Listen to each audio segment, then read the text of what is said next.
ఇంతటి క్రిందటి అధికరణములో సన్యాసాశ్రమాన్ని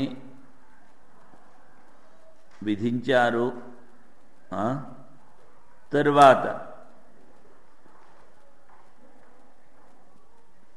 లోకకామి కర్మలు అనుష్ఠానం చేసేటువంటి వాడికి బ్రహ్మనిష్ట కుదరదు అని చెప్పారు. అదేవిధంగా ఇక్కడ రసతమత్వాది అంగములను ఆశ్రయించినటువంటి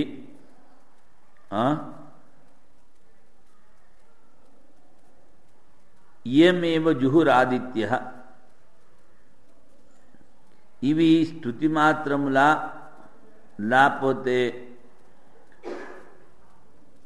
ఏమిటి అన్నదానికి ఇది ఇక్కడ సంగతి, ఇది దృష్టాంత సంగతి. విషయం ఏమిటంటే ఉద్గీతాది ఉపాసనల గురించి విచారం చేస్తాము. సంశయం రసోమే సర్వశ్రేష్ఠ రస్ అంటే అన్ని రసాల కన్నా, ఒకసారి చెప్పాను, ఆ బ్రహ్మగారు కూర్చుని ధ్యానం చేస్తూ ఈ లోకాలన్నిటికీ రసం ఏమిటి అంటే సారాంశం. రసం అంటే సారాంశం. తర్వాత ఈ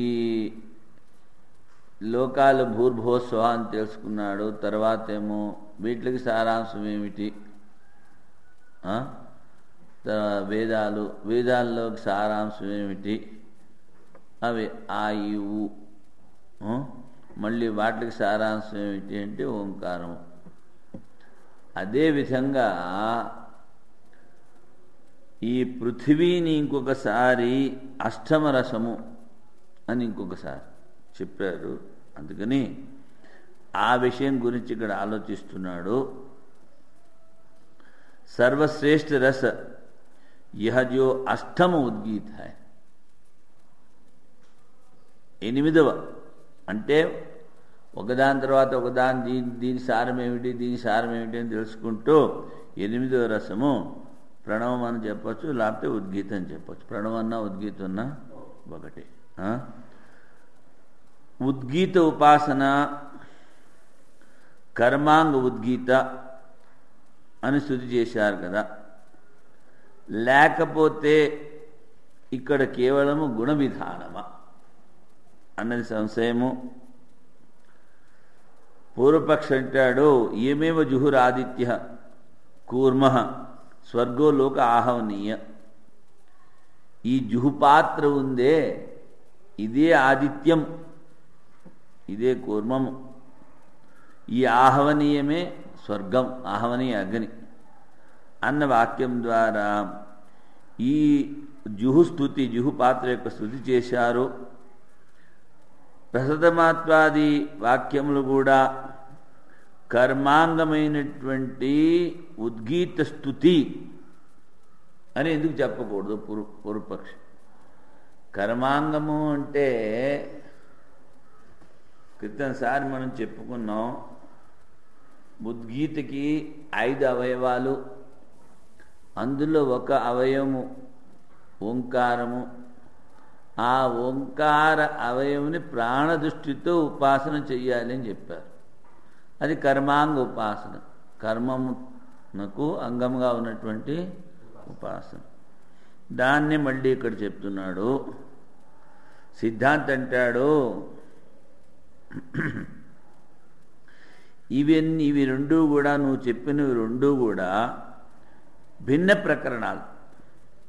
ఉపాసీత అని చెప్పినప్పుడు ఉపాసన, ఈ ఉపాసన విధికి దగ్గరగా ఉంటుంది. విధి అంటే కర్మ, కర్మకి దగ్గరగా ఉంటుంది. కర్మతో పాటు ఉపాసన కనుక రసతమత్వాది గుణముల చింతనే చెప్పారు, కానీ స్తుతి మాత్రం కాదు నాయన. అంటే ఈ ఉద్గీత అష్టమ రసము, అన్నిటికన్నా సారము. అని ఆ గుణచింతన చెయ్యాలని చెప్పారు. ఇప్పుడు వైయాసిక న్యాయమాల. స్తోత్రం రసతమత్వాదికం ధ్యేయం వా గుణవర్ణనాత్. ఈ ఉద్గీత 8వ రసతమము సారాంశము అని చెప్పారే, ఇది ధ్యేయమా లేక గుణముల వర్ణనమా అంటే స్తుత్య లేకపోతే ఉపాసన చెయ్యాలా అని. జుహురాదిత్య ఇత్యాదివత్ కర్మాంగస్తుతి. జుహుపాత్ర ఆదిత్యుడు ఎలా అవుతాడు అంటే ఆ జుహుపాత్రని ఆదిత్యుడిలాగా చూడండి, దర్భముష్టిని యజమానిలాగా చూడండి అంటే అంత ప్రాముఖ్యత కర్మాంగంకి. అది ఏమిటి? ఆ వస్తువు యొక్క స్తుతి. పూర్వపక్షి అంటాడు స్తుతి అంటాడు. భిన్న ప్రకరణస్తత్వాద్ అంగ విధి ఏకవాక్యత ఉపాసీత ఇది విధి ఉక్తే ధ్యేయం రసతమత్వాదికం. కనుక భిన్న ప్రకరణ స్థానత్వాత్ నా అంగవిధి ఏకవాక్యత. బాబు నువ్వన్నట్టు ఆ కర్మకి అంగమై స్తుతి చేయడానికి కాదు, మరి దేనికంటే ఉపాసన చేయడానికి, ఇది చింతన చేయడానికి, ధ్యానం చేయడానికి రజతమత్వాది గుణాలు చెప్పారు. ఉద్గీతావయవస్య ఓంకారస్య రసతమత్వాదయో గుణా శ్రూయంతే. ఉద్గీతకి చెప్పాం కదా 5 అవయవాలు, అందులో ఒకటి ఓంకారము. ఈ ఓంకారము రసతమత్వాదయో గుణా శ్రూయంతే అంటే అన్నిటికన్నా సారం అష్టమ స్వారం. ఈ లోకాలు ఇవన్నీ అలా వేదాల నుంచి అవన్నీ ఋగ్యజు సామములు ఇలాగ ఒకదాని తర్వాత ఒకటి సారం చెప్పుకొస్తే ఆఖరికి ఓంకారం మిగిలింది. అదేమిటి? ఉద్గీత ఉపాసనలో అది ఒక అవయము, దాన్ని ధ్యానం చేయాలని చెప్పారు. సయేష రసానాం రసతమః పరమః. రసాల కన్నా రసమే, సారాంశముల కన్నా సారాంశమైనది. తద్ రసతమత్వాది కర్మ ఓంకారస్య స్తుతి. ఈ రసతమత్వాది ఏమిటంటే పూర్వపక్ష అంటాడు ఇది ఓంకారానికి స్తుతి. నతు ధ్యాతవ్యం, ఇక్కడ ధ్యానం చేయక్కర్లేదు. యథా ఏమేవ జుహురాదిత్య కూర్మ స్వర్గలోక. ఈ జుహుపాత్రే ఆదిత్యము, ఇదే కూర్మము, ఇదే స్వర్గలోకముని ఏ విధంగా చెప్పారో ఆ జుహుపాత్ర స్తుతి చేశారు. అలాగే ఇక్కడ స్తుతి అనుకోవాలి అంటాడు పూర్వపక్షి. కర్మాంగభూతానాం జుహ్వాదీనాం ఆదిత్యాది రూపేణ స్తుతి. కర్మకు అంగభూతములైనటువంటి జుహుపాత్రను వాడు స్తుతి చేయాలని చెప్పాడు. యథా రసతమత్వాది గుణైర్ ఓంకారస్తుతి. ఈ రసతమత్వాది గుణము ఆ ఓంకారమునకు స్తుతి అని పూర్వపక్షి నిశ్చయం చేశాడు. ఇది ప్రాప్తే బ్రూమః విషమో దృష్టాంత. నువ్వేమిటన్నావు? జుహురాదిత్య అన్నావు. అది కర్మాంగము, అది స్తుతి. నువ్వు చెప్పిన దృష్టాంతం సరికాదు. ఎందుకు? జుహురాదిత్య ఇత్యాదికం జుహు విధి ప్రకరణే పఠితత్వా స్తోత్రమస్తు. అది విధి ప్రకరణంలో చెప్పారు. ఈ విధంగా కర్మ చేయాలి, ఈ విధంగా కర్మ చేయాలి, దీని ఇది అనుకోని. అందుకని అక్కడ అది స్తుతి అవ్వచ్చు కదా. రసతమత్వాదికంతో ఉపనిషది పఠితత్వేన, అక్కడది కర్మకాండలో చెప్పారు నాయన, ఇది జ్ఞానకాండలో చెప్పారు. ఇది రసతమత్వాది గుణం. మరి జ్ఞానకాండలో మళ్ళీ ఉపాసన ఎందుకు అంటే కర్మలు చేస్తూ ఒక్కసారి జ్ఞానానికి తీసుకొస్తే వాడికి ఏమీ బోధపడదు. మంగళాడి కథ చెప్పాం కదా. అందుకని వాడిని మెల్లిమెల్లిగా బాబు కర్మలతో పాటు దేవతా చింతన చెయ్యి, ఈ కర్మ ఫలితాన్ని నీ ఎక్కువ వస్తుంది అని చెప్పి మళ్ళీ ఆ కర్మను వదిలిపెట్టేసి ఈ కేవల దేవతా చింతన చెయ్యి, నీకు ఎక్కువ ఫలితం వస్తుంది అని చెప్తూ ఆ ఉపాసన ద్వారా మనసు శుద్ధి చెందుతుంది, మల విక్షేపాలు దూరమవుతాయి. అప్పుడు నువ్వు మెల్లిమెల్లిగా కొంచెం శ్రవణమని ధ్యానం చేసుకుంటూ జ్ఞానానికి రారా అని మెల్లిమెల్లిగా వాడిని నడిపించి తీసుకురావాలి. అందుకని ఈ ఉపనిషత్తుల్లో కూడా ఉపాసన చెప్పారు. రజతమత్వాదికంతు ఉపనిషది పఠితత్వేన కర్మ ప్రకరణ పఠిత ఉద్గీత విధివాక్యేన ఏకవాక్యత్వ అభావా. ఇది ఉపాసన కాండలో ఉపాసన ప్రకరణంలో చెప్పింది, అది కర్మ ప్రకరణంలో చెప్పింది కనుక ఒకదానికి ఒకటి సంబంధం లేదు. కింటూ ఓం ఇత్యేతదక్షరం ఉద్గీతం ఉపాసీత. ఈ ఓం అనేటువంటి అక్షరము ఉద్గీత యొక్క అవయము, దీనిని ఉపాసన చెయ్యండి. ఈ ఓంకారాన్ని ఉపాసన చేస్తున్నప్పుడు ఆ ఓంకారం యొక్క గుణము రసతమత్వాది గుణము అని స్తుతికి చెప్పారు. ఏ గుణంతో ఆ ఓంకారాన్ని నువ్వు ధ్యానం చెయ్యాలి అంటే రసతమత్వ. ఇది సన్నిహితేన విధినా ఏకవాక్యత్వాద్ రసతమత్వాదికం ధ్యాతవ్యం. మళ్ళీ ఇక్కడ విధి అంటావేమిటి అంటే ఇది విధి వాక్యం, కర్మ విధి కాదు. ఇక్కడ ఏమిటి విధి? ఉపాసీత, ఉపాసన చెయ్యండి అని చెప్పినటువంటి లింగ్ లోట్ తవ్యతవ్యాన్ని ఏలని చెప్పాం కదా, అది.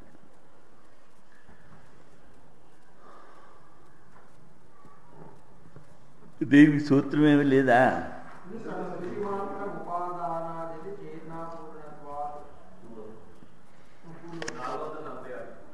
446.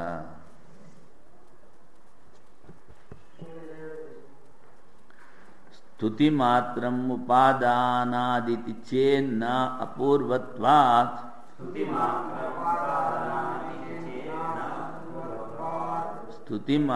ఉపాదానాదితి చేన్న అపూర్వత్వాత్. స్తుతి మాత్రం ఉపాదానాదితి చేన్న అపూర్వత్వాత్. స్తుతి మాత్రం ఉపాదానాత్ ఇది చేత్. ఇంతవరకు పూర్వపక్షి కదా. వాడు ఏమిటంటాడు ఇక్కడ జుహురాదిత్య అని చెప్పినట్టు ఈ రసతమత్వాది గుణములు స్తుతి మాత్రము అంటే చేన్న అపూర్వత్వాత్. నైనా ఆ ప్రకరణం వేరు, ఈ ప్రకరణం వేరు. ఇక్కడ ఉపాసీత అన్న విధి కనిపిస్తోంది కనుక ఇది ఉపాసనకి ధ్యానానికి చెప్పింది. సయేష రసానాం రసతమ పరమ పారాధ్యో అష్టమో యదుద్గీత. అన్నిటినీ ఒకదాని తర్వాత ఒకటి విచారించుకుంటూ వస్తే ఆఖరికి మిగిలిందేమిటి? ఉద్గీతం. ఏతద్వాక్యం కర్మాంగ ఉద్గీత స్తుతి మాత్రం ఉత గుణ విధాయకం ఇది సంశయే. ఈ వాక్యము కర్మాంగమైన ఉద్గీత స్తుత్యా లేక ధ్యానం చేయడానికి గుణాన్ని చెప్పారా? ఈమెవ జుహురాదిత్య కూర్మ స్వర్గో లోక ఆహవనీయ. ఇలాంటి వాక్యాల ద్వారా స్తుతి అని తెలుస్తోందన్నది పూర్వపక్షం.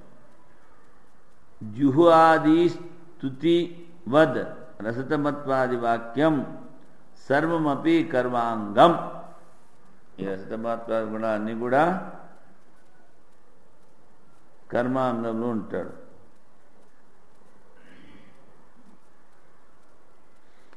అంటే ఈయనంటాడు అలా కాదు నాయన, ఇది కేవలం స్తుతి కాదు. పూర్వపక్ష అంటాడు స్తుతి మాత్రం అంటాడు. ఎందుకురా నువ్వు స్తుతి మాత్రం అంటున్నావంటే కర్మాంగ ఉద్గీత ఉపాదాన శ్రవణాత్, కర్మాలకు అంగమైనటువంటి ఉద్గీతని గురించి ఇక్కడ చెప్పారు కదా. కర్మాంగ ఉద్గీతం ఉపాదాయ రసతమత్వాది శ్రవణాత్ ఇది చేతన. నువ్వు కర్మలో చెప్పిన ప్రసంగాన్ని తీసుకొచ్చి ఉపాసన ప్రసంగంలో చెప్తున్నావు, అది సరికాదు నాయన, విషమో దృష్టాంతం అన్నారు.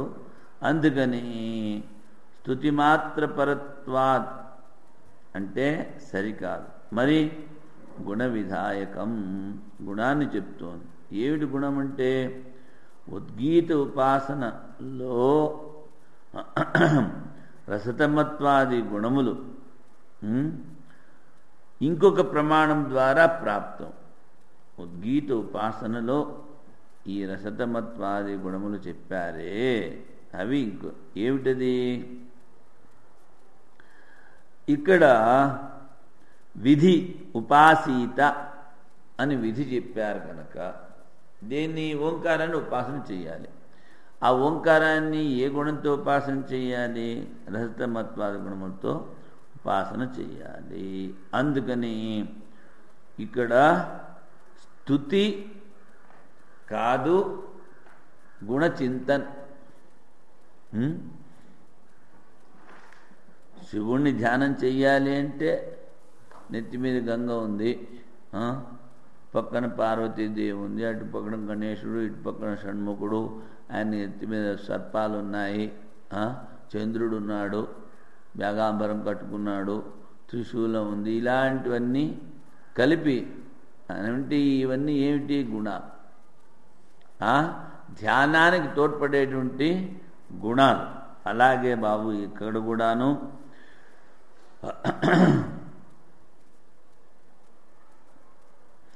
ఇప్పుడు విధి, విధి అంటే నువ్వు ఈ విధంగా చెయ్యి అని చెప్పారు. కర్మ విధి కాదు, ఇక్కడ ఉపాసన విధి. ఆ ఉపాసన విధి వాక్యంతో పాటు చెప్పారు కనుక ఈ రెండిటికి కూడా ఏకవాక్యత ఉండాలి. ఏకవాక్యత ఎప్పుడు కలుగుతుంది? అక్కడ చెప్పినటువంటి ఓంకారానికి రసతమత్వం గుణము జోడిస్తే సరిపోతుంది. అందుకని విధినాతు ఏకవాక్యత్వాత్ స్తుత్యోర్ న విధీనాం స్ఫురతి. ఏమిటో ఇక్కడ మనకి ఈ ఫోటో కాపీ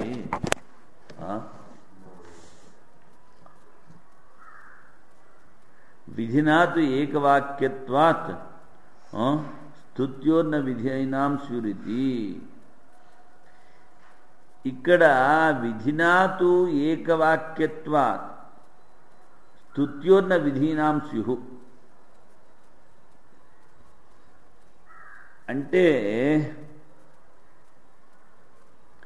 విధి అక్కడ కర్మలలో విధి.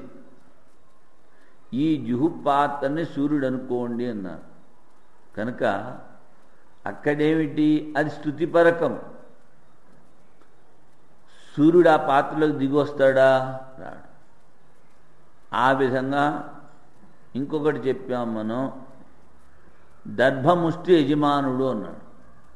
ఆ దర్భముష్టి అంటే ఆ వేదికని చీపుతో తొడవకూడదు, దర్భముష్టితో క్లీన్ చేస్తారు.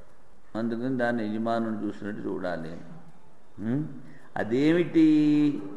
అక్కడ కర్మస్థుతి, యజ్ఞాగాదుల స్థుతి. ఇక్కడ ఉపాసన గుణమును ఈ గుణముతో ఈ ఉపాసన నువ్వు చెయ్యన. అందుకని విధినాతు ఏకవాక్యత్వాత్ స్తుత్యోర్ న విధీనాం స్యు అంటే అక్కడ కర్మ విధులతో ఏకవాక్యమయ్యి అక్కడ స్తుతిపరకమైనప్పటికిన్నూ న విధీనాం ఉపాసన ప్రకరణంలో దాని స్తుతి అని చెప్పడానికి వీల్లేదు నాయన, అది గుణచింతన. ఎందుకని ఇక్కడ ఉపాసన విధి చెప్తున్నాం కదా. ఉపాసన విధి చెప్తున్నప్పుడు ఉపాసన విధిలో ఇది స్థావకము స్తుతిపరకము అని చెప్పుడు అన్యాయము. అందుకని భావశబ్దాచ్చ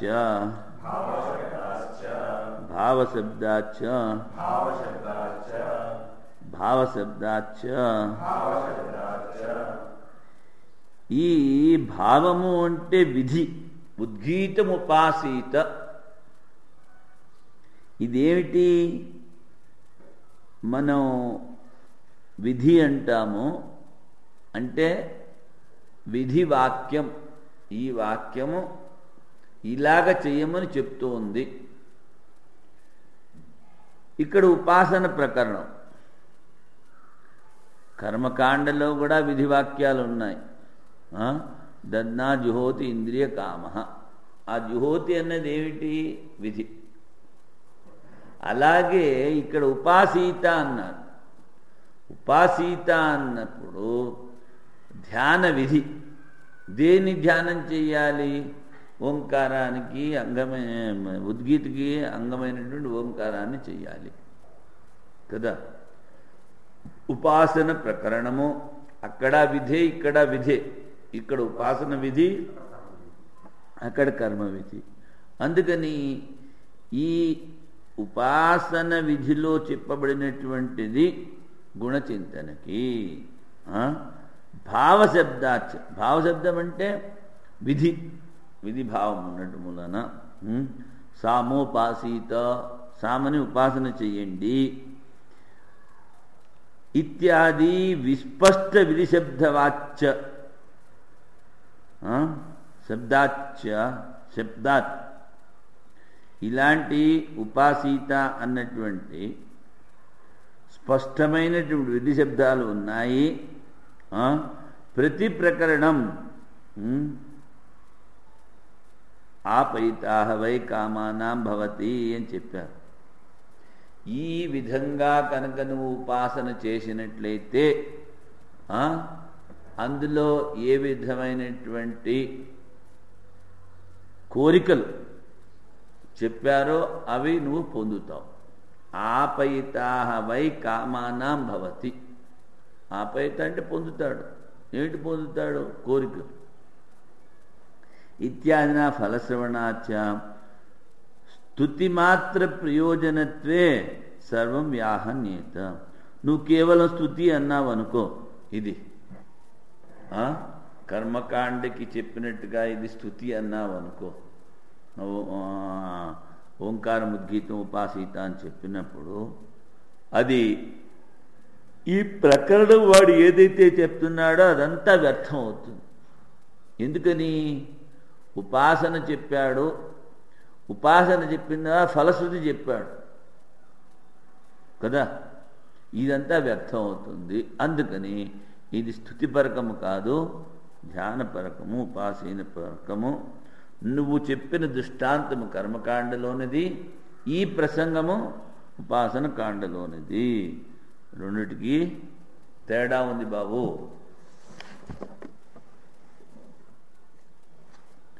ఇప్పుడు పారిప్లవాధికరణము